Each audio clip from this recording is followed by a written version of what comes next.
Hi, it's Joy Foster, founder of TechPixies, and I'm delighted that you are listening or watching us today. This is going to be a very special episode.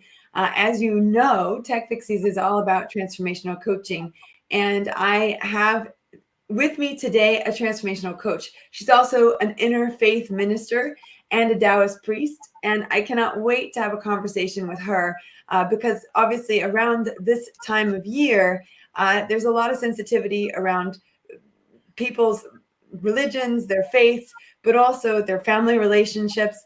And in many times, this can be a time of celebration, but it can also be a time of self-discovery. And Rev Deb is also a tech pixie. So it's a blessing as well to get to talk to someone who's been through our program and knows how it works, but also has seen the benefit in her own life. So Rev Deb, thank you for being with us. I'm very excited to be interviewing you today. And I know many members of our community are going to love listening to this interview. Thank you for inviting me. It's a pleasure to be here. So we recently did our Fab Box giveaway, and you donated a book to the Fab Box. Tell us about that book, and tell us about what was behind the story the book that you wrote. So just to say, I am an interfaith minister. I'm an ordained interfaith minister. And part of my journey was also to study Daoism, and I am an ordained Taoist priest. However, I surrendered that role in favor of becoming a Taoist monk. So I'm actually a Taoist monk, and have moved on in my coaching life as well from, although it's still very transformational, I'm actually a spiritual coach is how I would describe myself. So what's going into the Fab Box, along with loads of other fab things, hence the name, I guess, is the first book that I wrote, and that's the Little Book of Tao. So having studied Daoism for, probably at that point about 15 years, and I first came to Daoism through traditional Chinese medicine. I was a clinical educator in the UK's National Health Service, and everybody thought I was crazy when I walked away from that career without anything seemingly to go to, and I went traveling, not expecting to find myself and then come back and know exactly what I wanted to do. But I started studying acupuncture. So I did my acupuncture degree in the UK, and then I did my postgrad study in Beijing in China. Chinese medicine and Daoism are so interlinked, you can't really separate them. So that's where my love of Daoism came from. So for people who don't know what Daoism is, it would be great if you could give an overview. Yeah, if you ask 10 Taoists, you'll get 10 different answers, which is the kind of the beauty of it, really. So Taoism is a philosophy, or it is also a structured religion. I use the word structure in the loosest sense of the word, really. Essentially, it's living in harmony with the Tao, the great integrity, some may translate it as the way, the path. So as humans, we are not in charge of nature, we are part of nature. And so the quest is to live in harmony with nature. So a little bit different in compared to some faith paths is that in Taoism there's not kind of one deity where it's like, our adoration is for that particular deity. So I fell in love with Taoism, and the always felt at one with nature, and drawn to that kind of an earth-based faith path. I'd always wanted to write a book. Of course, a couple of things needed to happen. One, I needed to change my identity from somebody who wants to write a book to somebody who has written a book. That was a key turning point for me. And also, another thing was that I needed to change what I thought a book was and what I felt its function was in the world. and combined with those, then finding a place where if only one person ever read this book, and if that person was me, that was enough, because otherwise everything else just gets in the way. So when it was actually on one of the interfaith ministry retreats, when I was training in the One Spirit Interfaith Foundation Seminary, that I was discussing with a dear friend of mine who was part of that program also. And I was saying, oh, I'd love to write a book. I'd love to write a book. So, she was like, so write a book. Oh, I don't know what I'd write a book on, like, well, what is it, And I actually wrote this book in a single afternoon, having studied Daoism for, at that point, probably 15 years. And the friend who I'd really talked about this book with, she'd actually died. And on the day that it was a memorial service for her, her name was Sarah Jane. And I wasn't able to get down to Glastonbury for that. So I thought, she loved nature. I love nature. I'll go out for a walk and, I'll just be with the trees and feel that I'm with everyone celebrating her life. And as I was about to go out the door and grabbing my keys, I just suddenly picked up a bag, put a notebook and a pen into it. I wouldn't normally do that when I go for a walk in the woods. I'd take myself and these days my dog. And I just felt something's different about now. And the way that I walk, there was a coffee shop on just on the corner of one of the roads. And I just really felt compelled to go in. And I thought, I'm going to write something. And as I went in, a friend who's the manager of that coffee shop was about to leave. And she looked at me, and the way she looked at me, I thought, yeah, there's something different and it's visible. And she said, Deb, what are you doing? And out of my mouth, I heard the words, I'm going to stay in here until I've written a book. And because of the road that it was on, and I said, what time do you close again? Because of the road that it's on, it's like a through road. And so it's open 24 hours. So she just said 24 hours. And I was like, right, well, you enjoy your days off now. She was going off shift. And she nipped round the back of the counter, and I thought, oh, she's saying goodbye to the staff. But it was like everything was conspiring to help me. So when I got to the front of the queue to get my decaf, the staff said, oh, Helen's paid for this. And the place was packed. And she said that she's told us, give you whatever you need until you leave. And the place was packed, and then there was just 2 seats by the window. And as I walked over, I could really feel my friend Sarah Jane, as though she was sat right there. I sat down, I got out the notebook, and I said, okay, let's write. So she was like a spiritual book doula. And at one point, like I say, it was so busy, but it was like none of that was there. It was me, her in spirit, and the Tao. At one point, someone came over as though they were going to ask for the other chair, and it was almost like they felt somebody sitting in the chair and just walked away. And I did indeed stay there, and in a single afternoon, I wrote the Little Book of Tao, which is like the expression of 15 years of my own study of the Tao Te Ching, one of the main texts of Daoism.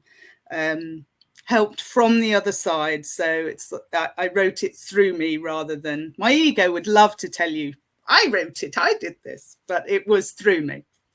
That is an incredible story. I was not expecting that. Wow. Well, first of all, anyone who has any excuses about writing a book, you just squash those. There's, no reason why you can't. But what power in that story. And I do hope that whoever does win the Fab Bucks, there's 5 winners. I hope that they do take the time to read the book, because when a book comes around like that, it's incredible. It's absolutely incredible. And what a gift to the world. And also just, this better understanding of what Taoism is. And as an interfaith minister, what, I mentioned in the beginning, Christmas can bring around a lot of emotions for people, positive, negative. And, there's conflicts within families about faith and religion. There's also, that's the glue that holds some families together. So what are your top tips going into the festive season, from whatever background you're in, for whatever challenges or experiences that you're about to face as you go into this time period?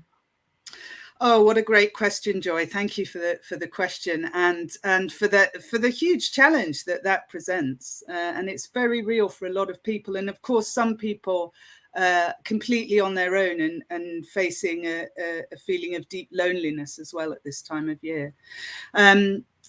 Yeah, when I've studied the major faith paths of many different flavors, and I call them faith paths rather than religions, because religion seems like politics and marketing, oftentimes, not always. And I am a fan of organized religion. I don't diss it, but I like the term faith path. It's like, that speaks to me more of the honesty of what it is.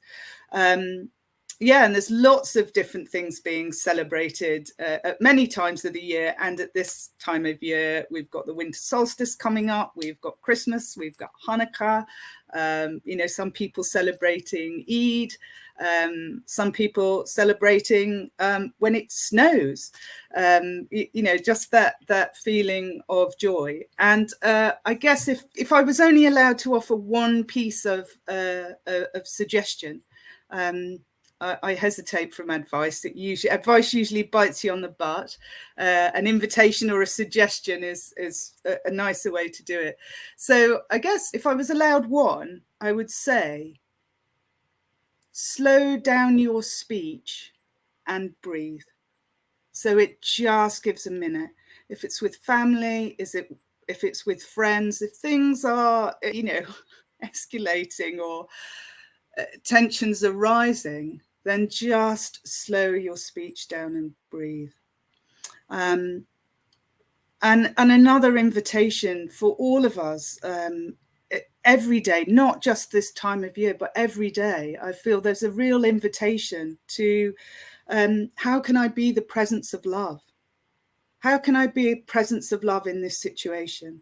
And that's something I've learned over many years. I am a student, a continual student of A Course in Miracles, which is, a most amazing publishing entity. It's like thousands and thousands copies published and hardly anybody and sold, and hardly anybody's read it. But when you look at the huge tome that it is, and there's 365 lessons and a workbook and a text within that.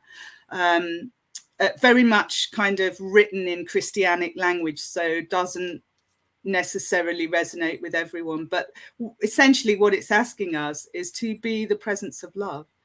So I'm always asking myself, what can I bring to this interaction? What can I bring to this relationship?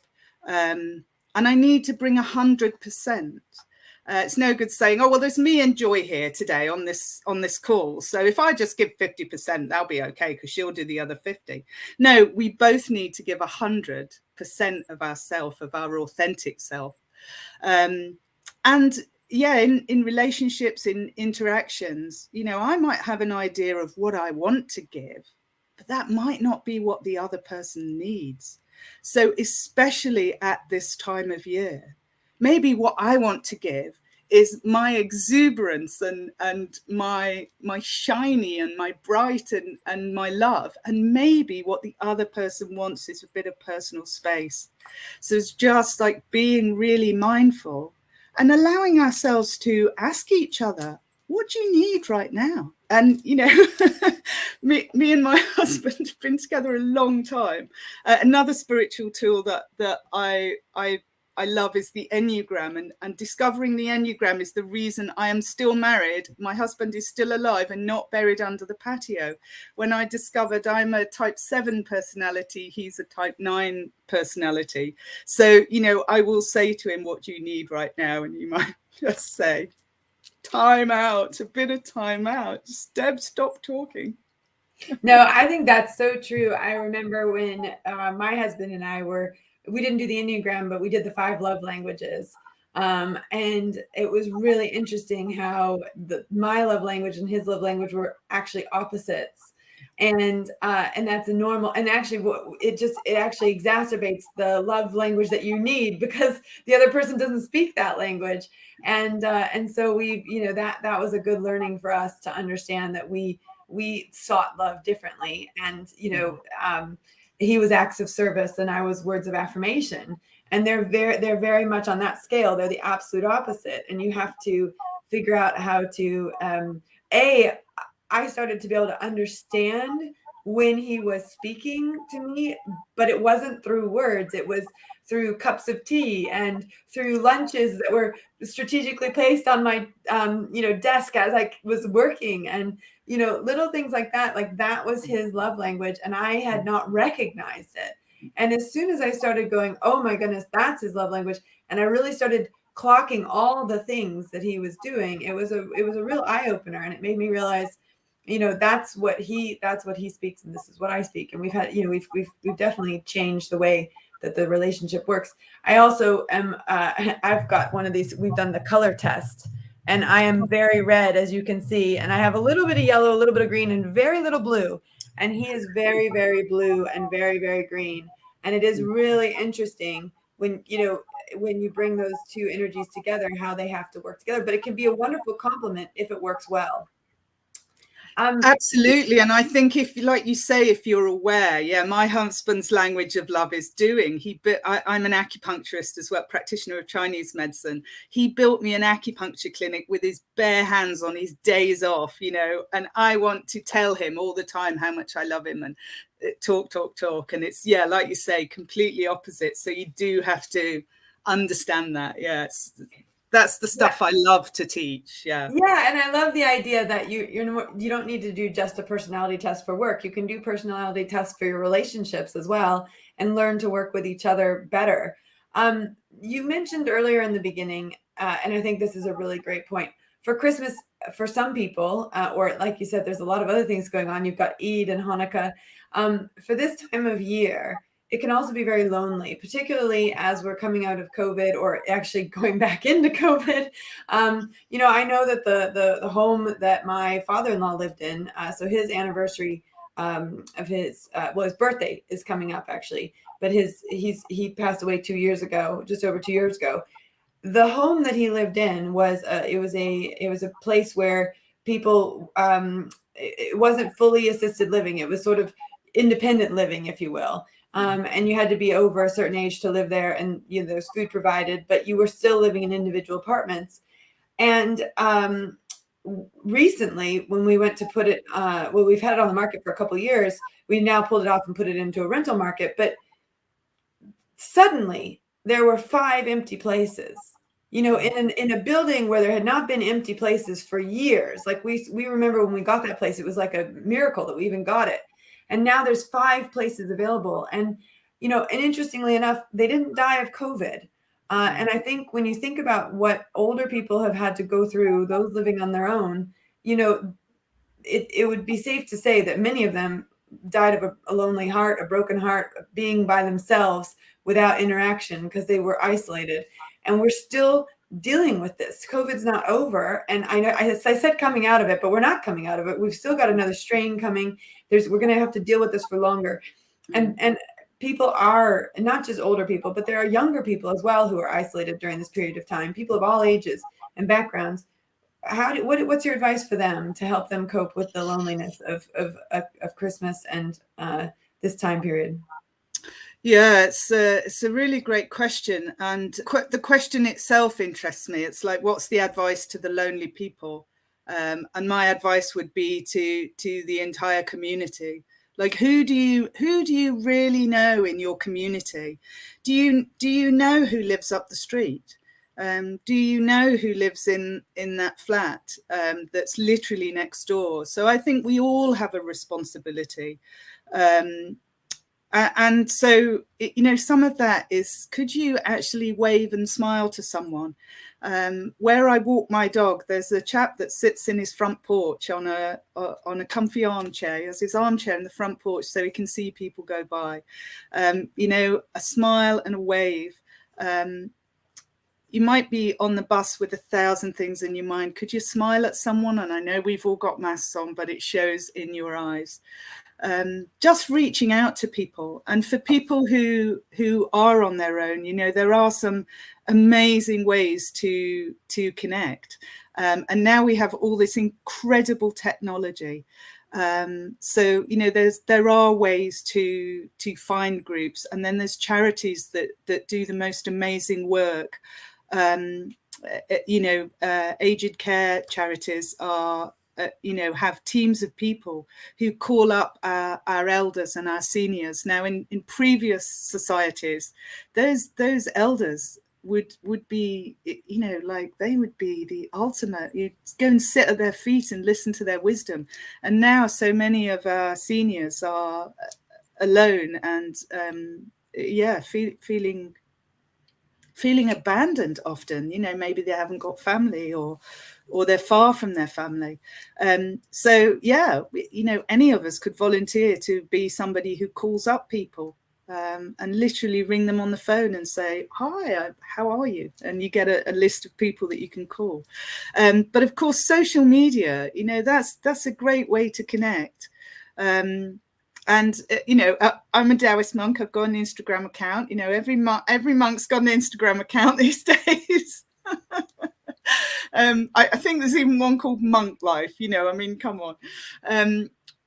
And I think what's important about social media is that we bring it real and raw to social media. So not just to be, oh, it's all wonderful and isn't this time of year great.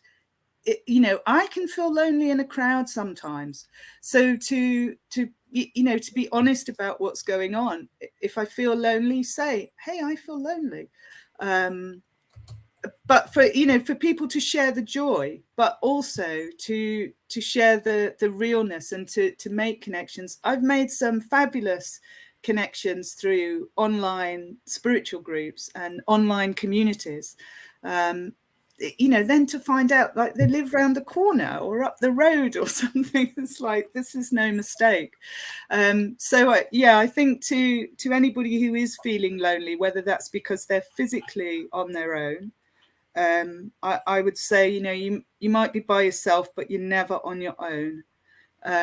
To find a way to reach out, and that could be through a local charity, a local spiritual group, or online. If you've got an interest, go online and use a search engine to search gardening or reading fiction, and those groups are there, and more so with the COVID situation as well.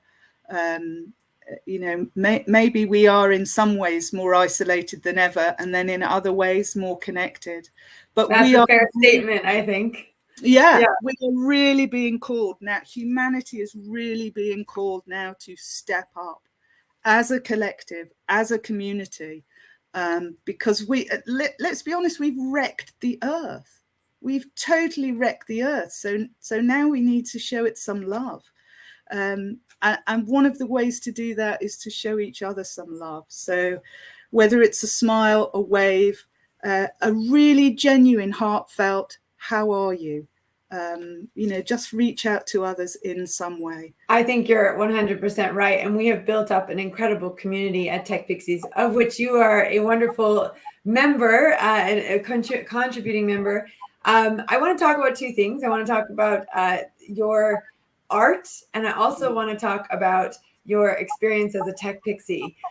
So tell us a little bit about the art that you do, because some people might not know. In addition to being a spiritual coach and an interfaith minister, you're also an incredible artist. So let's talk about what inspires you there, and then also why you joined TechPixies and what it's done for you. Yeah, I'm what I call an adult onset artist. So yeah, an artist burst out of me. Yeah, I think creativity and spirituality could really use those words as one and the same. And yeah, there's also some pictures of my beautiful adopted greyhound there, my latest rescue dog.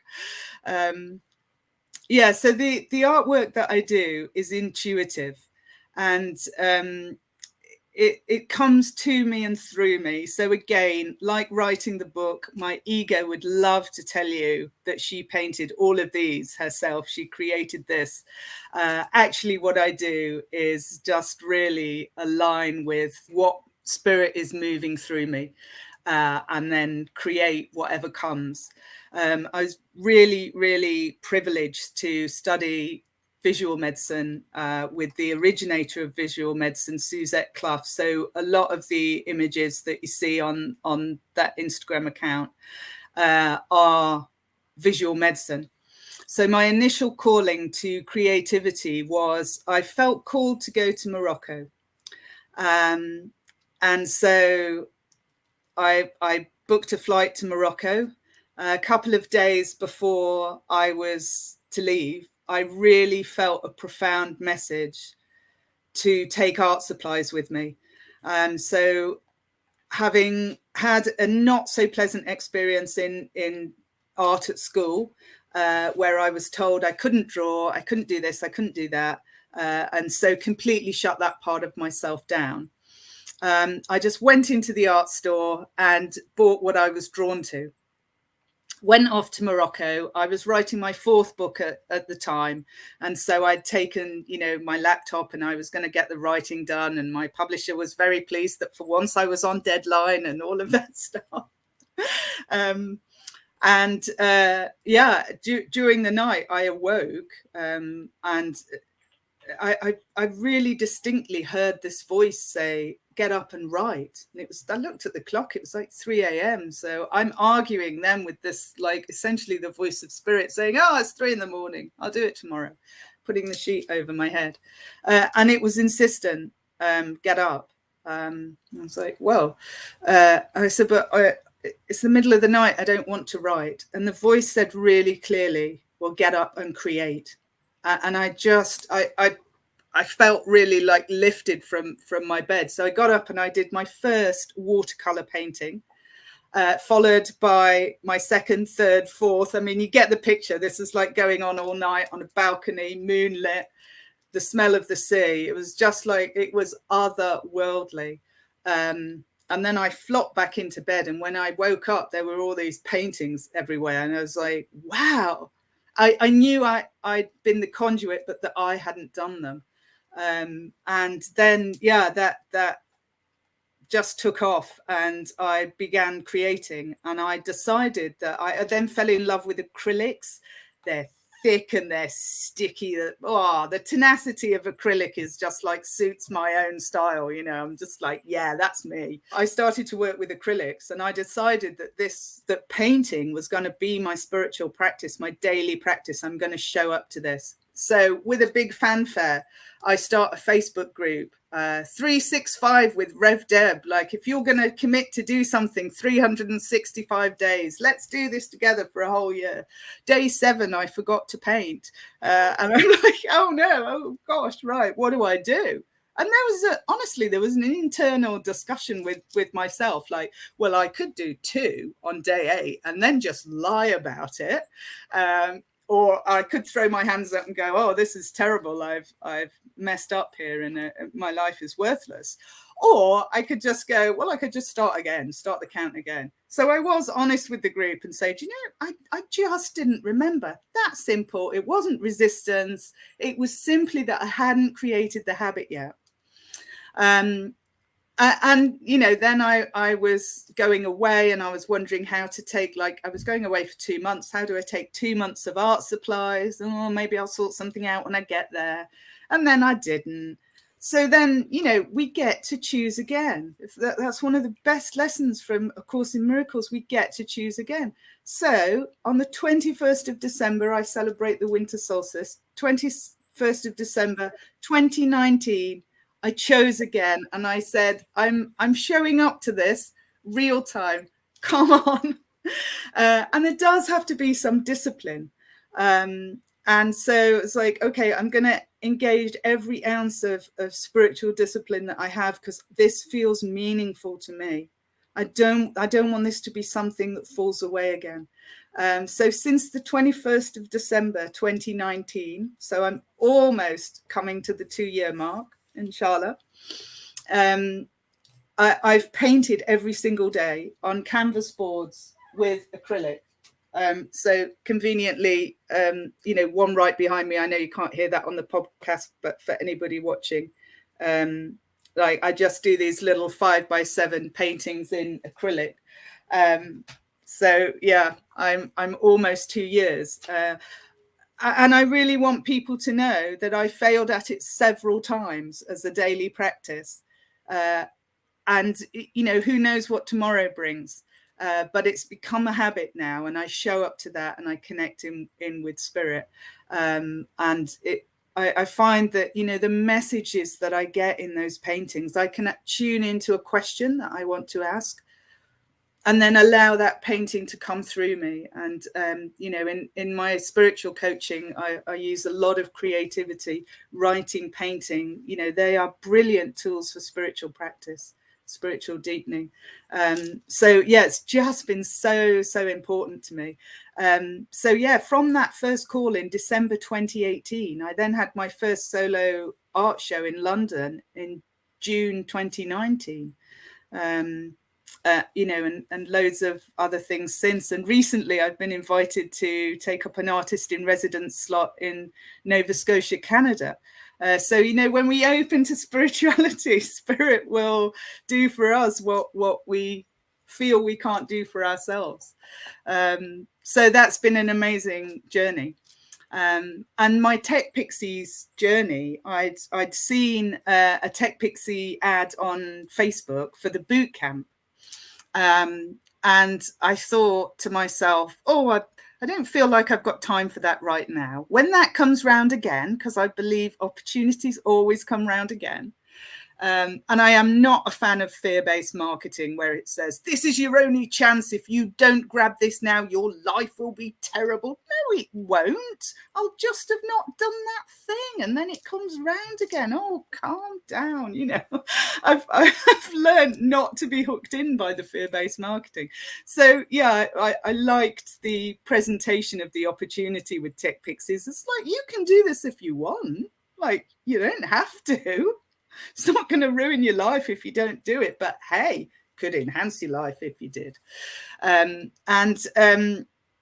Yeah, I don't have any children, so I don't have a technological wizard in the home. It's getting on the phone to nieces and nephews. Come on, you're 5 years old. How do I do this? And they always know. So I thought, when that comes around again, I'm going to do it. So I did the summer. I joined in the summer. And I did the boot camp, and things I thought I knew about posting on Facebook or Instagram. It's like, oh, like there's a way to do this. There's a system. There's a, really, you can do that? Oh my goodness, that's how people do that. And it's so, even in the boot camp alone, it was just like, well, do you know what? I've got enough information now that if I was of a mind to be dynamic and go now use that on my own without encouragement, I could go and do that. The reason that I joined the full program is because I know I would have just gone, well, interesting information, thanks, and then not actually done anything. So what's been really helpful for me is to do like the fuller program. And there is just so, my favorite thing, the technical library. So I don't have to be constantly on the phone to a 5-year-old saying, you mean click what? What do you mean click that? You know, it's, yeah. So if all anybody wanted to do was impress their nieces and nephews, the TechPixies, tech library can help you do that. So that's been really, really useful, and I've really enjoyed the interaction on the tech coaching calls as well. So each week being like a different platform. Have I fabulously implemented everything yet? No, I haven't, but I am getting there. And like the real thing for me is longer term in my business, I would love to employ somebody to do that for me. So I want to learn about it so that I'm not asking unrealistic, ridiculous things of them.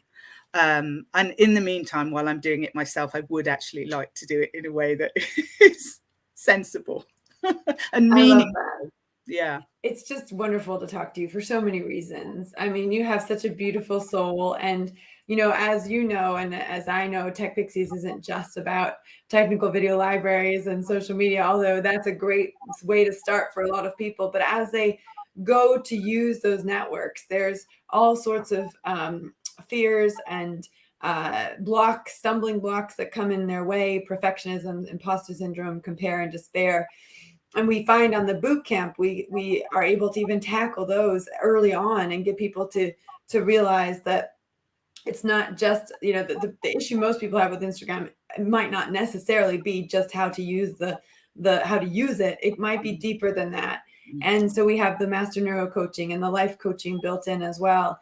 And, you know, when you tell your story, when you told your story earlier about the book, and, you know, you told your story earlier about the art, you know, as we all do, we listen to someone else's story and we relate it back to ours. And that's one of the ways that we capture stories and understand them, because we can find a connection between theirs and ours. And, you know, between you and I mean, I think one of the interesting things is I feel very much like TechPixies is similar to your art or similar to your book. You know, it's one of those things where I feel like I have been asked to create TechPixies, and that I am the conduit through which TechPixies has come.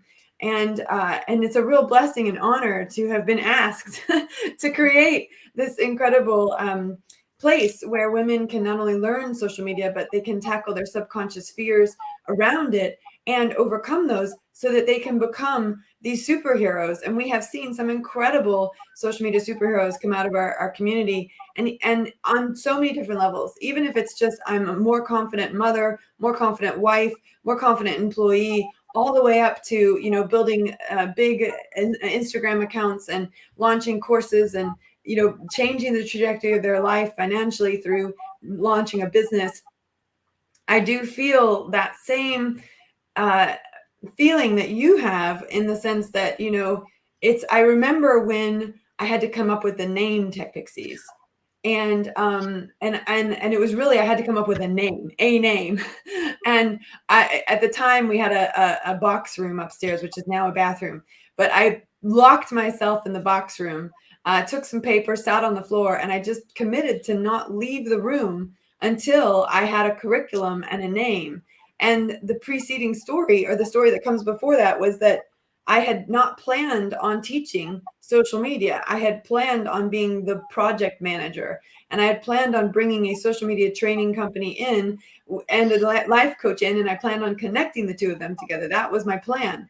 And when that plan fell through, because the social media training provider wasn't interested anymore, it was like, do I do this or not? Do I give it up, or do I give the money back and just move on and do something else? Or do I really pursue this?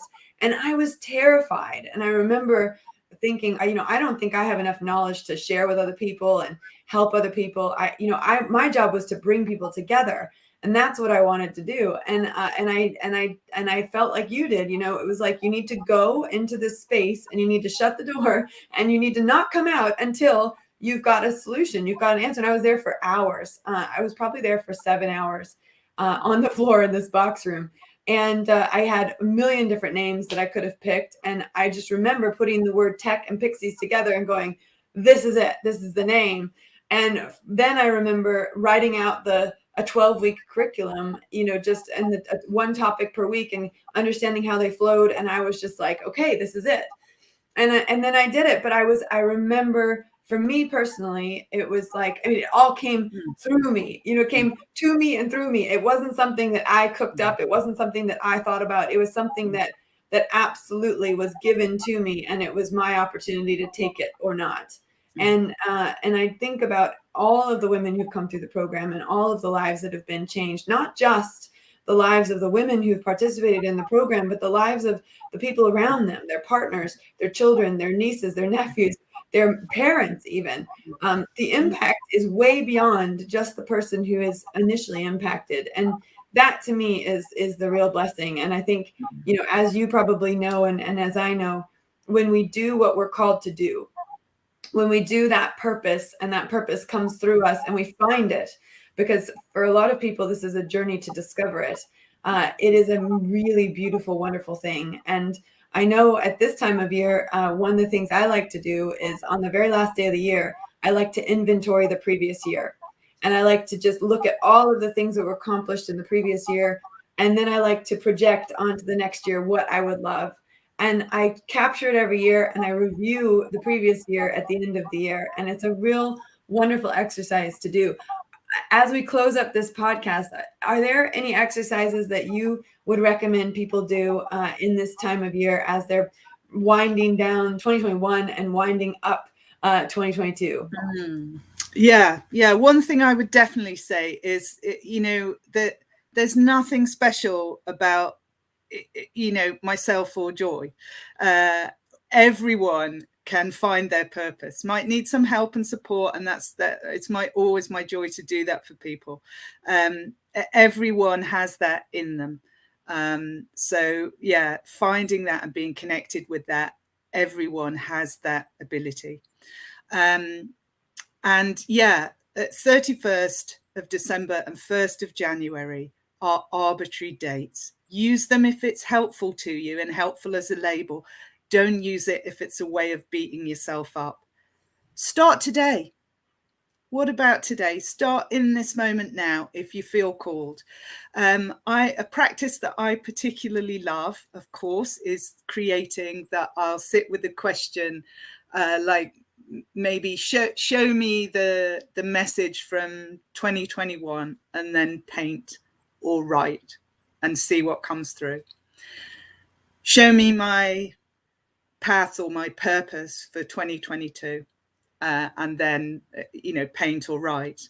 If somebody's looking for a year-long process, then committing to show up to something every single day. That might be 5 minutes of daydreaming. I am going to give myself permission to daydream for 5 minutes every single day for a year. That alone can change your life, because you're really allowing yourself to just think thoughts. Another great one is get a jar or a box. And my very favorite little, I know Post-it note is a brand, but other brands are available. And right, if there's something great that's just happened, like, I just really felt blissful in this moment, or I had a great walk with the dog, whatever it is. I did my first, for a lot of TechPixies, my first Facebook Live is often a big milestone. Doesn't have to be big or small. No such thing. It's simply a thing. Write it down, put it in the jar, and then after a year, come to that, tip them all out and look at them all. And there will be things that you've forgotten. Just go, oh, I love that. I don't have one of those. So I have this, which is a gratitude bubble.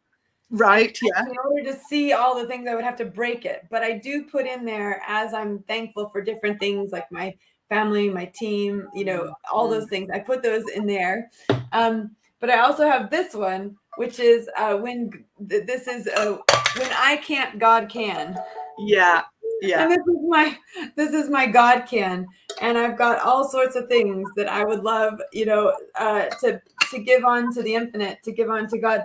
And actually, I find that releases me from holding on to it. And I'm able to do that. I love the concept of just dropping little notes into something and at the end of the year, pulling them out and looking at them. I'm going to have to try that as well. This has been an inspiring 45 minutes. And I know that people who listen all the way through will be blessed by this, which is why we are releasing this during the time period where I think most people will need it and also appreciate it. Rev Deb, Thank you so much for being part of our community, for being open-minded, for being, and like you said, we're not special. And that's so true. We're not special. We're not chosen. We are open-minded, and we are open to transformation, and we are open to letting spirit work through us. And I think that is the difference. People who are not ready to open up their hearts to what's available to them versus those who are ready to say, guide me, show me, you point me in the right direction. I loved your show me question. Show me what I'm supposed to take away from this year. Show me what I'm supposed to be doing next year. And it's like an open-ended question. And if you listen deeply and you quiet yourself, like you said, slow down the talk and listen and quiet yourself and just hear what message is there. There will be a message. It's just whether or not you're willing to listen to it. There absolutely will. And there's no need or requirement to have a religion, a faith path, anything. I often, when I talk to Dao, I call it love. And I say, love, what would you have me know today? Love, what would you have me do today? So, yeah. Well, and where can people get their hands on the Little Book of Dao if they would like to learn more? Yeah, the Little Book of Dao is available through your high street bookseller. If you ask them to, if they don't already stock it, if you ask them to order it in, there are still some high street booksellers left. It's also available on Amazon. Or if you go to my website, which is debconnor.co.uk, then there is a page that links to the books. The Little Book of Dao is one-liners of wisdom that are inspired by the teachings of the Tao Te Ching, which is a 4th century text, and one I am currently translating character by character. So it's a real labor of love. So I'll come back on the podcast when I've finished, Joy. Oh my goodness, that's incredible. Well, and I also want to thank Palm Tiddly Palm. So you might have noticed if you're watching this that I am wearing Jim the polar bear, and I did an amazing interview with Hannah and Jess where they talked about the inspiration behind the polar bear, which was their father who used to give bear hugs. And they've offered us a discount for TechPixies at TechPixies 10 at Palm Tiddly Palm. And I want to thank them for basically being the sponsor of our podcast series where we introduced different people in our community who had created products, in Deb's case, a book and art, but also the other products that we featured in the Fab Box. Congratulations to the winner of the Fab Box. We will be announcing that later today. This is the 10th of December when I'm recording this, and you will be getting your Fab Box in the post as soon as you email us your mailing address. We can't send it without your mailing address, but we want to say thank you to the nearly 300 people who entered to win a Fab Box. We are really thankful to you, and we appreciate your support of the small businesses that are in the TechPixie community, and also the amazing people that have generously given and donated into that Fab Box. And again, thank you to Palm Tiddly Palm for their amazing support of our podcast during this series where we have been encouraging people to connect with the incredible women who have launched businesses, particularly using TechPixies. And thank you, Rev Deb, for your time and your effort and your energy. And what a blessing you are to me and to our community and to the listeners and the watchers of our podcast. Thank you so much.